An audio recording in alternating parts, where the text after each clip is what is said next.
여러분, 안녕하십니까? 오늘도 건강하고 활기찬 하루 보내고 계시는지요? 우리는 매일 3번 식사라는 아주 중요한 행위를 합니다. 그런데 혹시 내가 건강을 위해 챙겨 먹는 이 식사가 오히려 내 몸을 서서히 망치고 있다는 생각 해보신 적 있으십니까? 어제 먹은 그 음식 때문에 오늘 내가 아픈 걸까? 이런 의문 한 번쯤은 품어보셨을 겁니다. 놀랍게도 그 의문은 사실일 가능성이 아주 높습니다.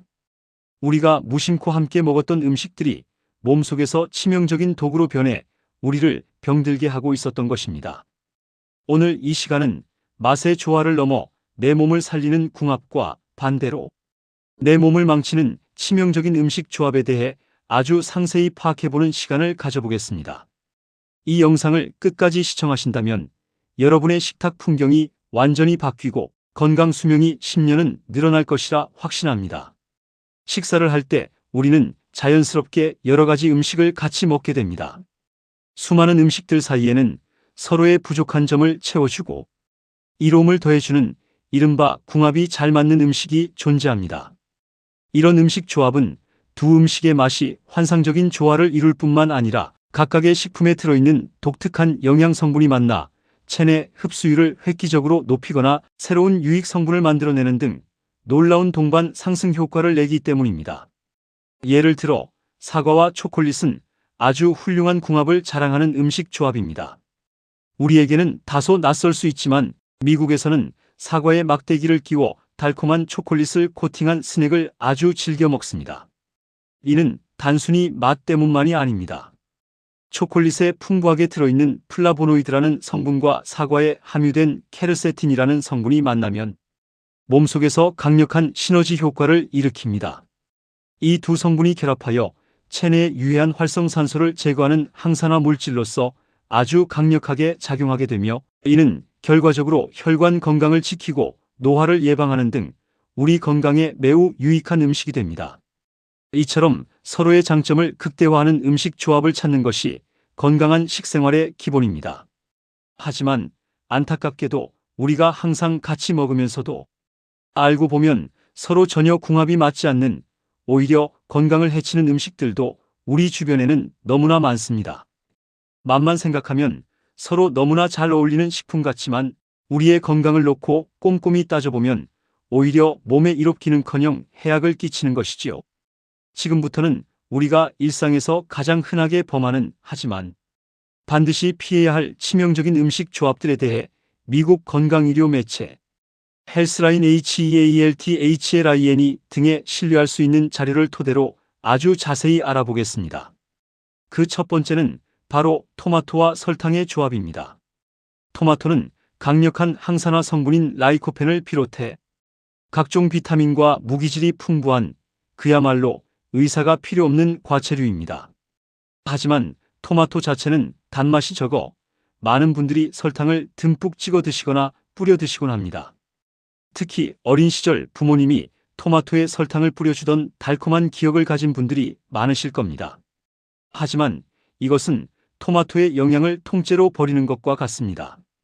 토마토에 설탕을 첨가해 먹으면 토마토 내에 풍부하게 존재하는 비타민 B 성분이 몸에 흡수되지 못하고 설탕을 분해하는 데 전부 사용돼 버립니다. 결국 토마토의 핵심 영양소 중 하나를 설탕 때문에 낭비하게 되는 것이지요. 토마토의 영양을 가장 효율적으로 섭취하기 위해서는 설탕 대신 다른 방법을 찾아야 합니다. 토마토에 들어있는 강력한 항산화제인 라이코펜은 살짝 익혔을 때 체내 흡수율이 수배로 높아집니다. 따라서 물에 살짝 데치거나 특히 올리브 오일 같은 좋은 기름에 볶아 먹는 편이 가장 좋습니다. 만약 토마토의 밋밋한 맛이 너무 아쉽다면 설탕 대신 약간의 소금 간을 하는 편이 훨씬 낫습니다. 소금은 토마토의 단맛을 오히려 부각시키고 영양소 섭취도 방해하지 않습니다. 두 번째로 피해야 할 조합은 초콜릿과 우유입니다. 앞서 초콜릿은 사과와는 궁합이 잘 맞지만 우유와는 정말 잘 어울리지 않는 식품입니다. 우리가 흔히 즐겨 마시는 초콜릿 우유나 초콜릿을 먹으면서 우유를 마시는 행동은 건강에 좋지 않은 영향을 미칠 수 있습니다. 특히 밀크 초콜릿이나 화이트 초콜릿의 경우가 더욱 그렇습니다. 이들은 카카오 함량이 높은 다크 초콜릿과는 달리 부드러운 맛을 내기 위해 유지방 함량을 아주 높게 만듭니다. 그런데 우유 자체도 이미 충분한 유지를 함유하고 있습니다. 따라서 우유의 유지방과 초콜릿의 유지방이 만나면 한 번에 너무 많은 양의 포화지방을 섭취하게 됩니다. 이는 혈중 콜레스테롤 수치를 급격히 높이는 원인이 되며 심혈관 건강에 부하를 줄 수 있습니다.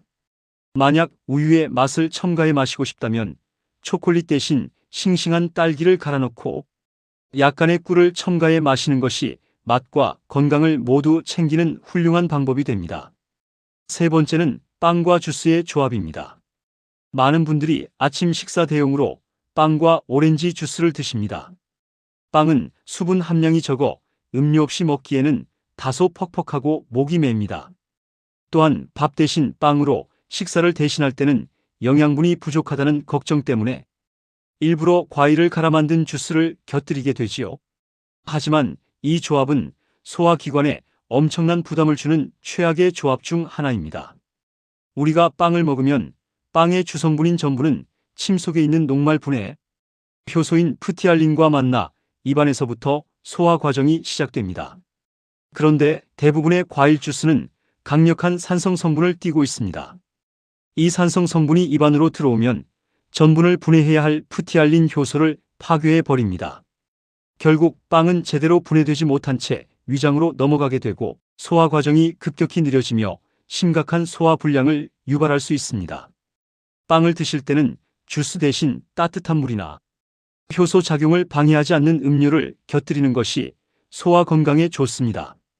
네 번째로 주의해야 할 조합은 멸치와 시금치입니다. 특히 이 조합은 성장기 아이들을 위해 혹은 뼈 건강이 걱정되는 어르신들을 위해 챙겨 드시는 경우가 많아 더욱 주의가 필요합니다.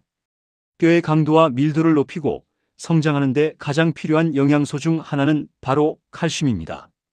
그리고 시금치와 칼슘의 왕으로 불리는 멸치는 칼슘 함량이 매우 높은 대표적인 음식입니다. 칼슘이 많은 두 음식을 같이 먹으면 골다공증 예방에 더 좋겠지? 라고 생각하기 쉽지만 이는 오해입니다. 이 두 음식을 함께 많은 양을 먹는 것은 오히려 좋지 않습니다. 그 이유는 시금치에 들어있는 옥살산, 다른 말로 수산이라는 성분 때문입니다. 이 옥살산이 멸치의 풍부한 칼슘과 몸속에서 결합하면 옥살산 칼슘이라는 불용성 결정을 만들어냅니다. 이는 결과적으로 멸치의 귀한 칼슘이 체내에 흡수되는 것을 막을 뿐만 아니라 몸속에 쌓여 결석을 유발할 위험을 높일 수 있습니다.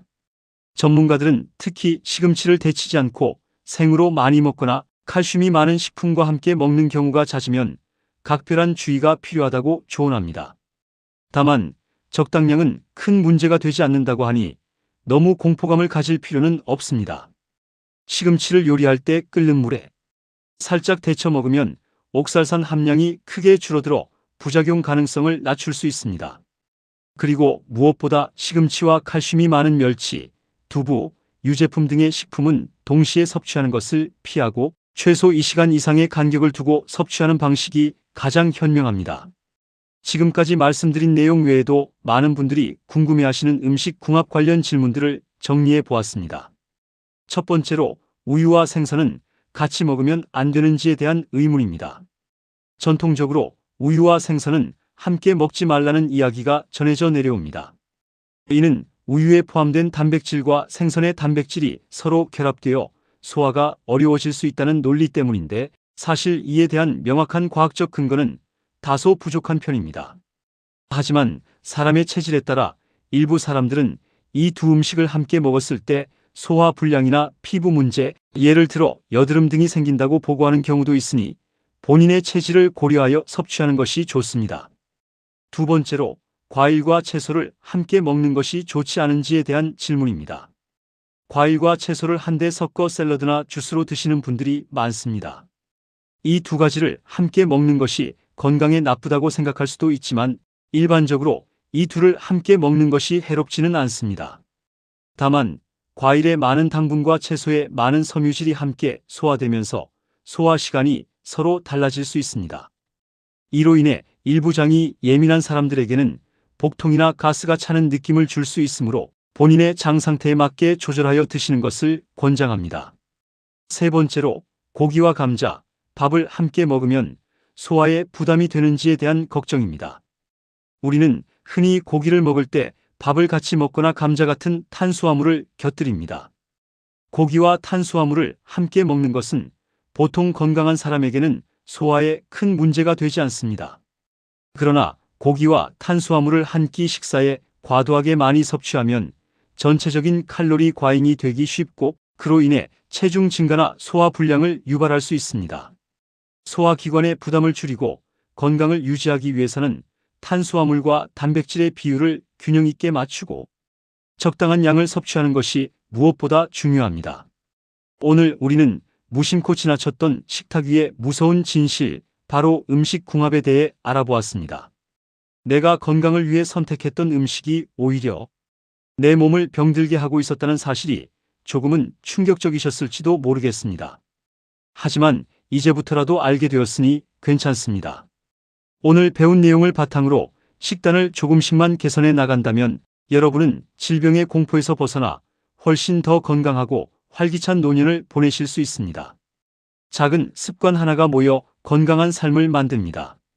토마토는 기름에 볶아 드시고 빵은 물과 함께 드시며 시금치와 멸치는 시간을 두고 따로 드시는 이 작은 실천들이 여러분의 몸을 지키는 가장 강력한 방패가 될 것입니다.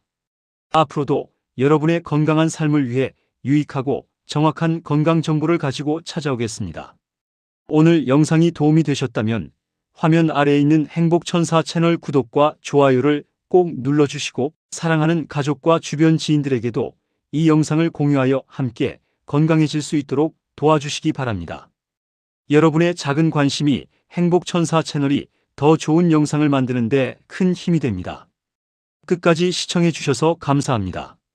오늘도 건강하세요.